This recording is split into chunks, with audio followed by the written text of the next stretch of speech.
여러분 반갑습니다. 말씀의 빛 성경 강해 시간입니다. 우리가 에스라서 말씀을 묵상하고 있습니다. 이제 오늘 에스라 4장 1절에서 10절 말씀을 전하려고 합니다. 어제 1장에서 3장 긴 장이지만 제가 간단하게 정리를 해 드렸습니다. 시대적 배경을 말씀을 드렸습니다. 이제 페르시아의 키루스, 우리 성경에는 고레스라고 하는 왕이 바벨론을 BC 539년에 멸망시킵니다. 그리고 BC 538년에 이제 소위 고레스 칙령을 내리는데, 이 조서에 따라서 이제 유대 민족이 이제 페르시아 이 바벨론 땅에서 예루살렘으로 다시 돌아오게 됩니다. 단지 그냥 고토로 돌아가는 정도가 아니라 돌아가서 자기 신을 섬길 수 있는 자유를 주고, 또 그 여호와를 위한 성전을 짓도록 그렇게 허락을 합니다. 여러분, 이 모든 것은 그저 어떤 세속의 통치자가 호혜 정책을 썼다 이 정도가 아니고, 하나님께서 그 고레스의 마음을 감동시켰기 때문입니다. 또한 이제 주로 남유다 사람들, 이 남유다의 포로로 끌려갔던 백성들이 돌아오게 되는데, 그래서 유다와 베냐민 족속이라고 얘기를 합니다. 이것은 남유다 왕국을 의미합니다. 그래서 이 남유다의 백성들, 특별히 제사장, 레위인들이 돌아오는데, 그들 또한 하나님께서 감동을 시켜서 이제 성전을 짓고자 하는 용기를 불어넣어 주셨다. 이제 여기까지 말씀을 드렸습니다. 그리고 이제 성전을 짓기 전에 하나님 앞에서 그들이 할 수 있는 최선을 다해 예배를 드리고, 심지어 이제 초막절도 지켰다 하는 것을 말씀을 드렸습니다. 자, 이제는 이제 성전 재건이 남아 있지 않습니까? 그런데 어제도 말씀을 드렸지만 이스라엘 백성이 이제 포로에서 돌아온 후에 성전을 재건하는 작업이 결코 녹록지 않습니다. 왜냐하면 그 땅에 많은 반대 세력이 있기 때문입니다. 자, 오늘 그러면 그 성전을 재건하는 과정에서 어려움이 있는데, 그 어려움의 본질은 무엇이고, 또 유다 백성들은 이 문제를 어떻게 풀어가는지, 특별히 이 지도자 스룹바벨과 그의 어떤 함께하는 이 지도자들이 이 문제를 어떻게 풀어가는지, 한번 그것을 살펴보도록 하겠습니다. 자, 오늘 말씀 에스라 4장 1절에서 10절입니다. 사로잡혔던 자들의 자손이 이스라엘의 하나님 여호와의 성전을 건축한다 함을 유다와 베냐민의 대적이 듣고. 여러분, 이 독특한 용어가 나오죠. 유다와 베냐민의 대적. 도대체 이 유다와 베냐민의 대적이 누구인가? 우선은 유다와 베냐민이라는 이 관용어는 여러분 남유다의 백성을 의미합니다. 이제 BC 586년에 남유다 왕국이 망하지 않습니까? 근데 남유다 왕국 주를 이루는 이 지파가 유다 지파와 베냐민 지파입니다. 그래서 돌아오더라도 이제 유다의 어떤 지파의 후손들, 또 유다 베냐민 지파의 후손들, 그래서 이 유다와 베냐민이라고 지칭했을 때는 남유다 왕국의 어떤 백성들이다라고 볼 수 있습니다. 이들이 포로로 끌려갔다가 이제 다시 돌아온 것이죠. 그런데 여러분, 금이 환영이 아니라 이들이 돌아왔을 때 이들을 시기하고 경쟁하는, 그리고 질투하며 또 이들을 넘어뜨리려고 하는 그런 사람들이 있었다는 사실입니다. 그 사람들이 바로 그 땅 백성입니다. 자, 보면 4절에 보면 이로부터 그 땅 백성이 유다 백성의 손을 약하게 하여. 그러니까 이 그 땅 백성과 유다와 베냐민의 대적은 동일인이죠. 여러분, 이 히브리어로 암하 아레츠라고 합니다. 암 하면 백성이고, 하 정관사를 붙여서 그리고 이제 아레츠 하면은 땅입니다. 그래서 그 땅의 백성, 이 암하 아레츠라고 얘기합니다. 그래서 이 용어가 굉장히 이제 전문 용어인데, 여러분 포로 후기에 이제 이 바벨론으로부터 돌아왔을 때 그 땅에 거주하는 백성을 암하 아레츠, 그 땅 백성이라고 구분해서 얘기를 합니다. 그런데 그 땅 백성이 바로 돌아온 이 포로 귀환민들을 괴롭히는 대적이었다라고 표현을 하고 있는 것입니다. 그리고 그들은 이스라엘의 하나님 여호와의 성전을 건축하는 것을 반대하고 있습니다. 자, 보면은 겉으로는 우리도 여호와의 성전 건축에 어떤 일익을 담당하겠다, 우리가 왜 여호와 성전에서 제사 드릴 수 없는 사람들인가? 우리도 여호와 성전 건축에 참여하고 제사 드리겠다. 겉보기에는 굉장히 그럴싸하지만 사실 속내는 그렇지 않습니다. 자, 한번 좀 더 살펴보도록 하겠습니다. 2절 이하를 보면 수룹바벨과 족장들에게 나와 이르되 우리도 너희와 함께 건축하게 하라. 우리도 너희같이 너희 하나님을 찾노라.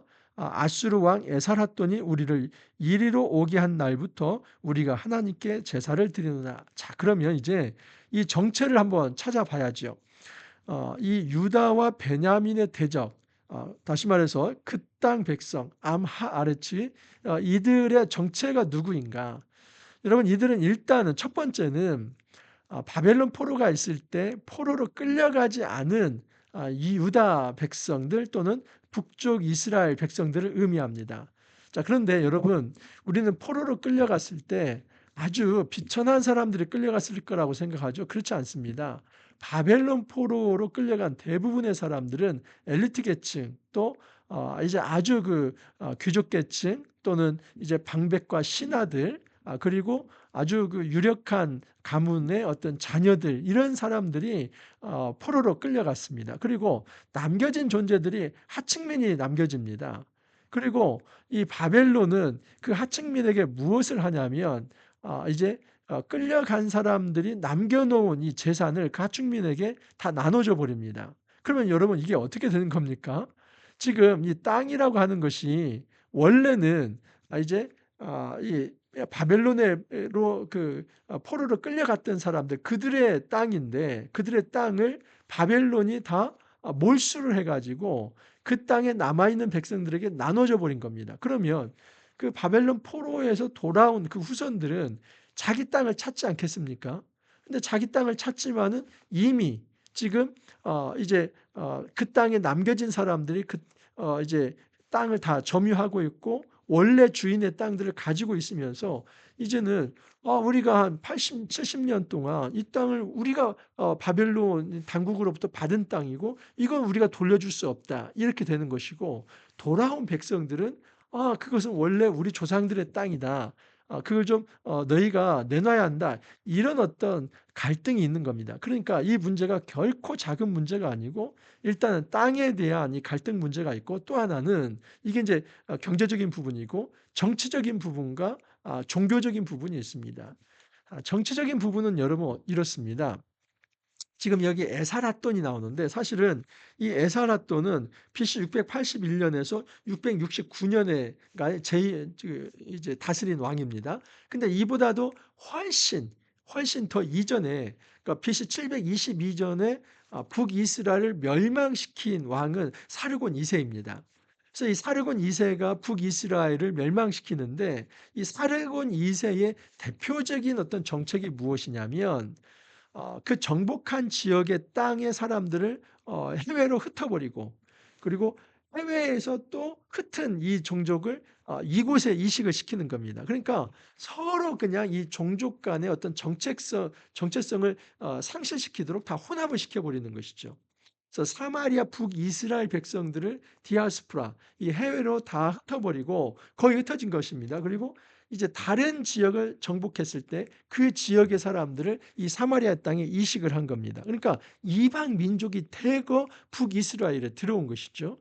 그리고 북이스라엘에 들어왔을 때 이방의 문화와 이방 신들을 가져왔죠. 그러니까 종교적으로도 이제 아주 이제 이방화되었고, 그리고 또 하나는 이 혼혈이 일어납니다. 그러니까 이전에는 이스라엘 백성 간에 결혼을 했는데 그게 아니라 이제는 아수르가 이렇게 이제 서로 혼합주의 정책을 썼을 때 안에 있는 사람들은 빼돌리고 밖에 있는 사람들을 이제 안으로 들여서 이제 서로 섞이게 만드는 이 종교의 어떤 종교나 민족 간의 어떤 혼합 어떤 주의를 이제 정책을 썼을 때 뭐가 문제가 되냐면, 북이스라엘 같은 경우는 정체성이 사라집니다.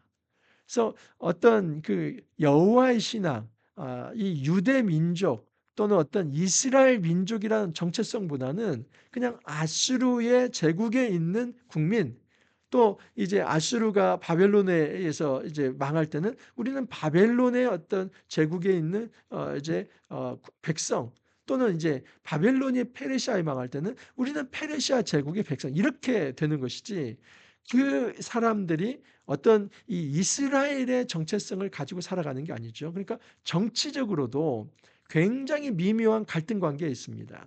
자, 또 하나. 이것은 제일 중요한 문제인데 종교적인 것이죠.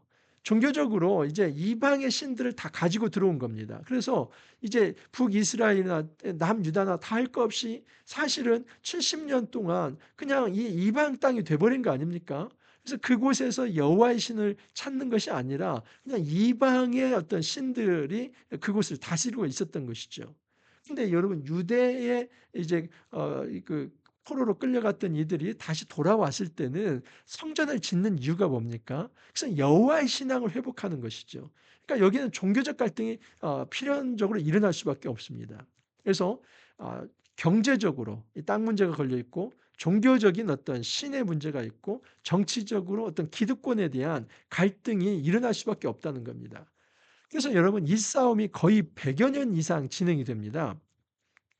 자, 페르시아에 여러분 고레스가 BC 539년에서 529년까지 이렇게 한 10년간 다스립니다. 그리고 그다음 왕이 캄비세스입니다. 캄비세스는 BC 529년에서 522년. 그리고 그다음 왕이 다리오 왕인데 다리오 왕은 BC 521년에서 485년. 그리고 아하수에로 우리가 크세르크세스라고 하죠.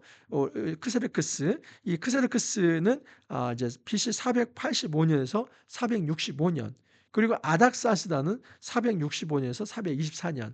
그러니까 지금 고레스, 캄비세스, 아하수에로, 아닥사스다 여기까지 연결이 돼요. 왜냐하면은 여러분 이 스룹바벨과 예수아는 어느 왕 때냐면 고레스 왕 때입니다. 굉장히 초기 때이죠. 그렇지만 여러분 여기 지금 그 이제 이 에스라와 그리고 뒤에 이어 3 차에 오는 느헤미야는 다 어디 왕 때냐면 아닥스다 왕 때입니다. 그러니까 아닥스다 왕 때와 고레스 왕 때는 길게 잡아서 여러분 끝에서 끝은 거의 100 년간의 갭이 있습니다. 그렇기 때문에 지금 이제 포로로 돌아왔을 때 성전 하나 졌다고 해서 바로 이스라엘 백성의 언약 공동체의 정체성이 세워지는 게 아니라 거의 100여 년 이상의 이 투쟁을 하면서 이스라엘의 언약 공동체의 정체성이 세워져 가고 있다. 이렇게 이해를 하시면 좋겠습니다. 보십시오. 그래서 거기 남아 있는 자들, 이 그 땅 백성 그리고 대적자들이 이런 요구를 합니다. "우리도 너희와 함께 건축하게 하라. 우리도 너희같이 너희 하나님을 찾노라. 아수르 왕 아살했더니 우리를 이리로 오게 한 날부터 우리가 하나님께 제사를 드리노라." 그래서 그 땅에 머물러 있는 이스라엘 사람이든 또는 외부에서 이식되어서 이방인이지만 이제 이스라엘 사람들과 이제 혼혈이 된 사람들이든 그들이 말하는 게 뭐냐면 "야 우리도 이스라엘이다. 우리도 이 땅 백성이다. 너희만 유대인들이라고 그냥 뭐 특별하게 하나님 믿는다고 하는데 우리도 여호와 믿어." 이런 겁니다. 근데 이것은 사실은 맞지 않는 얘기입니다. 왜냐하면 그들이 가지고 있는 것은 다신론적 혼합주의입니다. 유대인은 지금 이제 특별히 70 년의 그 고난과 징계의 시간을 받고는 돌아왔을 때는 오직 여호와의 신앙으로 이제 투저 아주 이제 뭐랄까 좀 무장이 되었고 돌아옵니다. 왜 그런지 아십니까? 에스라가 여러분 제사장이면서 학사이지 않습니까? 학사는 율법을 가르치는 자입니다. 또한 수르바벨 역시도 다윗의 자손으로서 정말 신실한 정치 지도자입니다. 세스바살도 마찬가지죠. 또 예수와도 대제사장이죠. 그리고 많은 레위인들이 돌아오는데 그 레위인들이 무엇을 가르쳤냐면 토라, 율법을 가르쳤습니다. 그러니까 여러분 포로 기간 동안 이 70 년의 기간 동안에 바벨론으로 끌려간 것이 결코 잃어버린 세월이 아니라 오히려 바벨론으로 끌려간 그 사람들은 70년 동안 여호와 하나님을 찾고 고향에 돌아갈 시간만을 기다리면서 그렇게 여호와의 백성의 정체성을 붙들고 있었다 하는 것입니다. 이 여호와의 정체성, 백성의 정체성을 붙드는 자, 이들이 바로 남은 자들이죠. 이들이 바로 하나님께서 구원할 자이지요. 그래서 그들과 지금 이제는 완전히 혼혈 짬뽕이 되어서 여호와의 신앙을 잃어버린 자들과는 사실은 같이 하기가 힘듭니다. 근데 지금 이 그 땅 백성들이 "우리도 여호와 섬기니까 이 성전 건축 사역에 동참해 달라." 이것은 간교한 여러분 계책입니다. 이것은 정말 이 성전 건축에 동참하겠다는 것이 아니라 기득권을 가지고 유대 사회에 들어와서 이제는 유다 사회 자체도 이제 혼합주의로 만들고 여호와의 신앙 자체를 깨뜨리겠다는 아주 이제 권모술수나 마찬가지죠. 이것을 간파했기 때문에 스룹바벨이 거부를 하는 것입니다.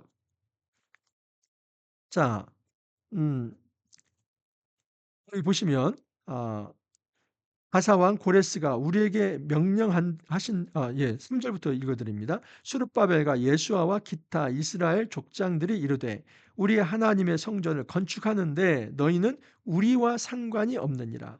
바사왕 고레스가 우리에게 명령하신 대로 우리가 이스라엘 하나님 여호와를 위하여 홀로 건축하리라 하였더니 여러분 여기 보면 수르바벨 예수아 이게 바로 1차 포로 때 돌아온 지도자들 아닙니까? 근데 명확하게 얘기를 합니다. 이스라엘 족장들이 어 그러니까 함께 이제 말을 하는데 "우리 하나님의 성전을 건축하는데 너희는 우리와 상관이 없다." 그러니까 여호와의 성전을 건축하는데 너희들의 분깃은 없다는 겁니다.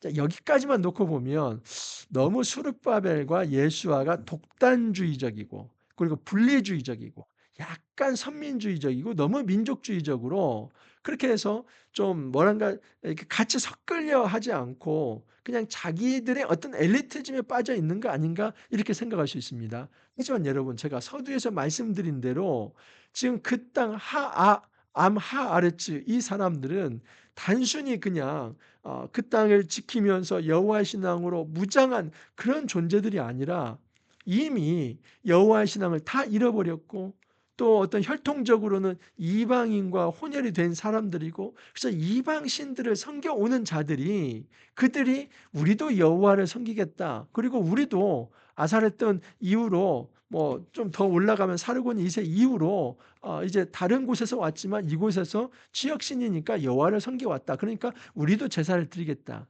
이 자들하고 함께할 수 없는 것이죠.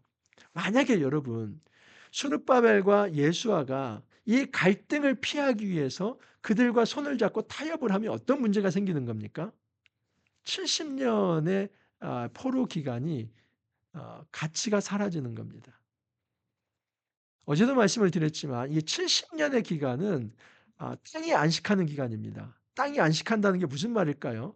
안식하면서 그 땅이 부정으로부터 깨끗해진 겁니다. 부정으로부터 정결해진 겁니다. 그러면 사람도 마찬가지예요. 사람도 끌려간 그 백성이 그 70년 동안 여호와를 부르짖으면서 한번 다니엘을 생각해 보십시오. 그 끌려간 존재들이 여호와를 부르짖으면서 오히려 여호와의 신앙이 더 투철했고 그리고 고향으로만 돌아간다면 우리가 여호와의 성전을 짓고 이제는 여호와께만 경배하겠다. 우리가 우상을 섬겨서 이렇게 포로가 됐기 때문에 다시 돌아간다면 우리는 우상을 섬기지 않겠다. 이제는 이 토라 모세오경 이 말씀을 붙들고 우리는 살아가겠다. 이렇게 정말 강하게 신앙으로 무장된 존재들입니다. 여러분 이 존재들이 70 년의 기간 동안에 만들어진 것입니다.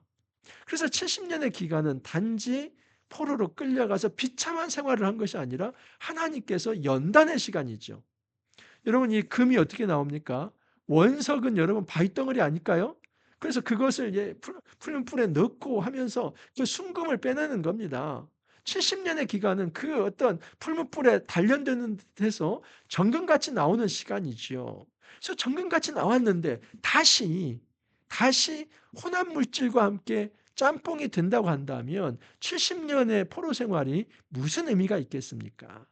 그렇기 때문에 이것을 알기 때문에 수르바벨과 예수아는 큰 규모를 선택하지 않고 작은 정체성을 선택합니다. 우리는 이 신앙의 자세가 필요합니다. 우리는 그냥 무조건 큰 게 좋다고 생각을 합니다. 그리고 크면 다 모든 것이 합리화된다고 생각합니다. 예를 들어서 큰 교회, 큰 집단, 많은 재정, 많은 사람들. 그래서 거기에서 이루어지는 것은 다 진리처럼 생각이 됩니다. 그렇습니까?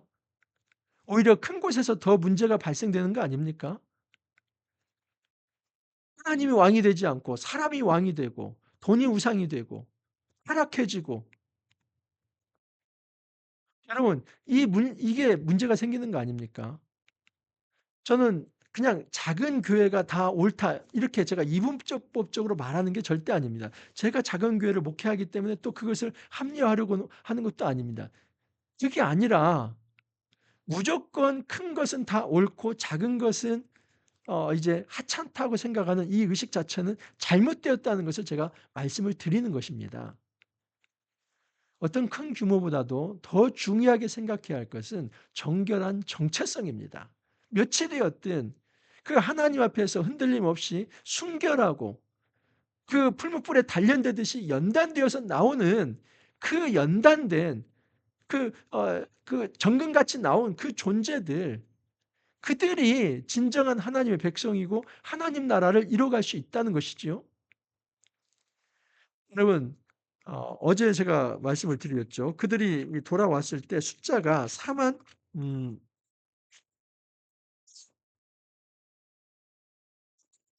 죄송합니다. 42,360 명이었습니다. 그래서 제가 어제는 굉장히 많이 돌아왔다고 했는데 사실은 여러분 예를 들어서 뭐 그 고대에 500만이 산다고 한다면 42,000 얼마 되지 않는 숫자 아닙니까? 또는 뭐 200만이 산다고 해도 그렇게 많은 숫자가 아니겠지요. 그렇기 때문에 정말 이 42,000은 사실 뭐 돌아온 규모로 보면 적지 않은 수이지만은 그 땅에 이미 거주하고 있는 수에 비하면 마이너입니다. 소수자이죠. 그러니까 크지 않습니다. 그런데 중요한 것은 누가 정체성을 바로 가지고 있느냐, 누가 정통성을 가지고 있느냐, 이게 중요한 것이지요. 그래서 이 수르바벨과 예수와는 절대 이 본질면에 있어서는 타협할 수 없다. 너희들은 이미 그냥 이방의 혼합주의의 어떤 신상에 절하는 것으로 짬뽕이 되었기 때문에 여기에 우리가 타협할 수 없다는 겁니다. 이거 목사님 의견 아닙니까? 여러분 열왕기하를 제가 읽어 드리겠습니다. 이건 열왕기하가 증명을 하는 겁니다. 자, 열왕기하 17장 이제 29절을 보면 그러나 각 민족이 각기 자기의 신상들을 만들어 사마리아 사람이 지은 여러 신당들을 두되 각 민족이 자기들이 거주한 성읍에서 그렇게 하여.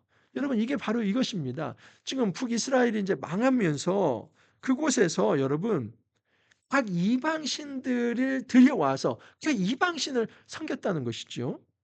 또한 32절도 마찬가지입니다. 그들이 또 여호와를 경외하여 자기 중에서 사람을 산당의 제사장으로 택하여 그 산당들에서 자기를 위하여 제사를 드리게 하고 여호와 제사를 드리는데 이 레위인이 아니라 어떤 사람을 세워서 제사장 삼아서 드린다는 것이죠. 이것은 여러분 음란한 제사이지요.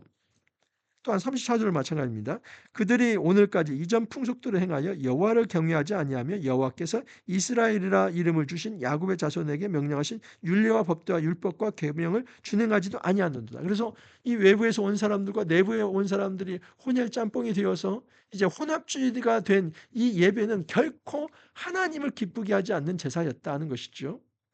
또한 41절도 마찬가지입니다. 이 여러 민족이 여호와를 경외하고 또 그 아로 새긴 우상을 섬기니 그들의 자자 손손이 그들의 조상들이 행하던 대로 그들도 오늘까지 행하니라. 이게 바로 혼합주의입니다. 여호와도 경외하고 그가 아로 새긴 우상도 같이 섬겼다는 것. 여러분 이것이 열왕기 하에 이제 하나의 어떤 그 증거입니다. 사마리아가 그렇게 망하고 이제 사마리아의 외부인들이 이식되면서 그 사마리아가 얼마나 영적으로 혼합주의화 됐는지 그것을 열왕기하가 증명을 하고 있습니다.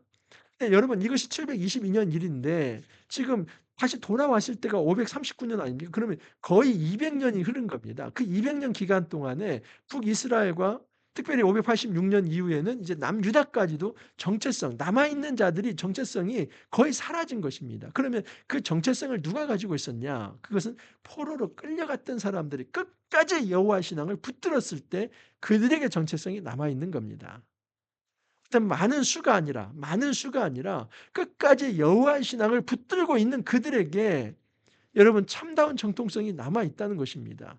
그래서 함부로 이제 타협하지 않겠다. 너희들과 이 성전 짓는 일에 함께하지 않겠다. 그렇게 선언을 한 것이지요.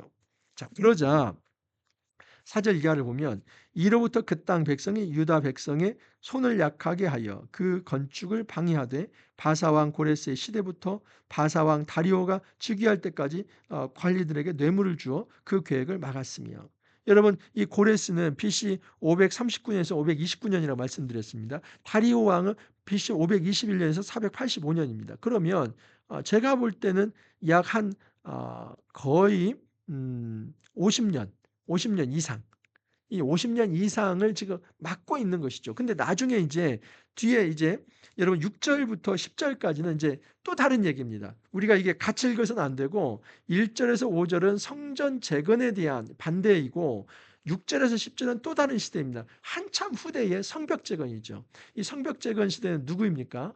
느헤미야 시대이죠. 근데 이때는 아닥사스다 왕 때입니다. 보십시오.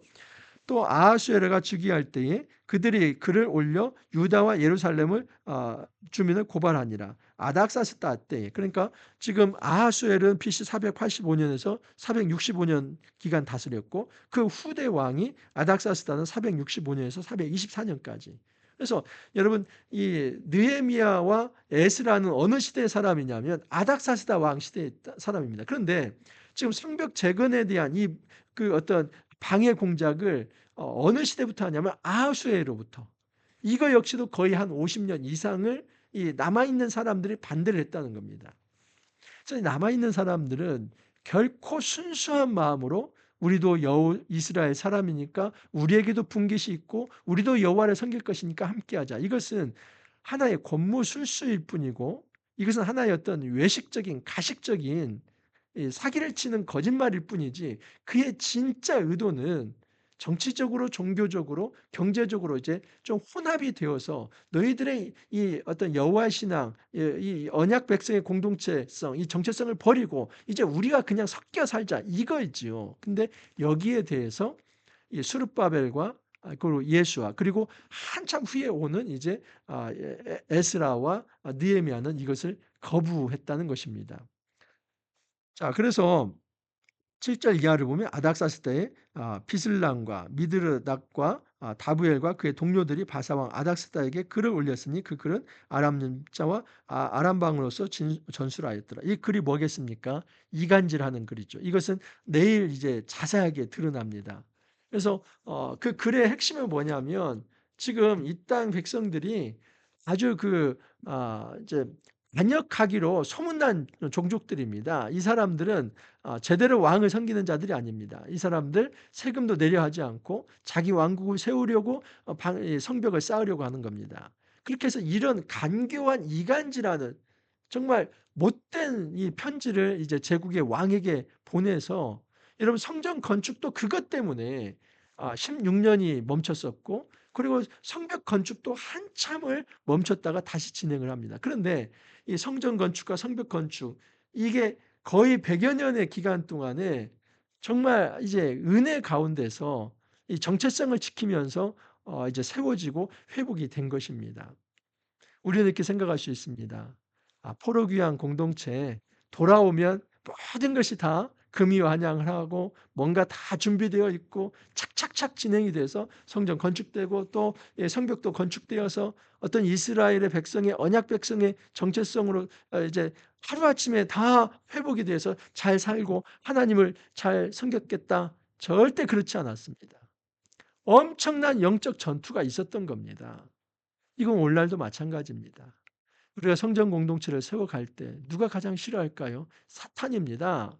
이런 사탄이 마치 지금 이 베냐민과 유다의 대적들처럼 암하아레츠 그 땅 백성들처럼 대적자가 되어서 하나님의 나라를 세워가는 일을 반대를 합니다. 사탄이 그렇습니다. 오늘날 우리가 성전 공동체, 교회 공동체를 세워나갈 때 이런 방해 공작이 있습니다. 그때 우리가 어떻게 해야 할까요? 여러분, 그때 우리가 이 말씀을 교훈 삼아야지요. 그 끝없는 영적 전투를 통해서 결국은 여러분 이 하나님의 언약 백성 공동체를 세워가지 않습니까? 더 토라가 빛나고 말씀이 빛나면서 말씀 공동체로 세워져 가지 않습니까?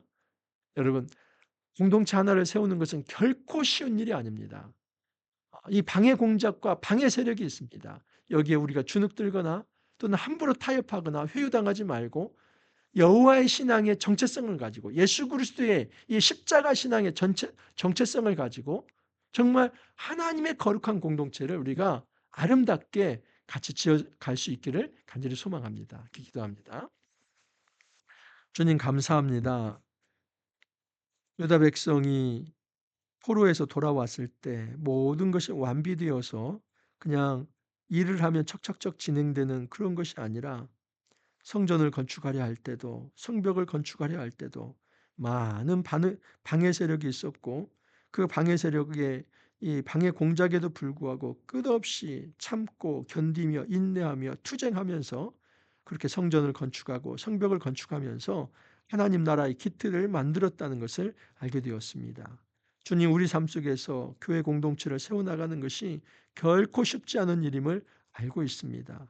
우리가 단지 규모와 양에 눈멀지 않게 해 주시고 적은 무리라 할지라도 올바른 말씀의 이 정체성을 가지고 하나님의 언약 백성이라는 정체성을 가지고 그리스도의 제자 공동체라는 정체성을 가지고 끝까지 잘 참아내며 이겨내서 주님 보시기에 멋진 공동체, 아름다운 공동체, 주님이 기뻐하시는 그 복된 거룩한 공동체를 세워나갈 수 있도록 은혜 더하여 주옵소서. 주님 감사하옵고 예수님 이름으로 기도하옵나이다.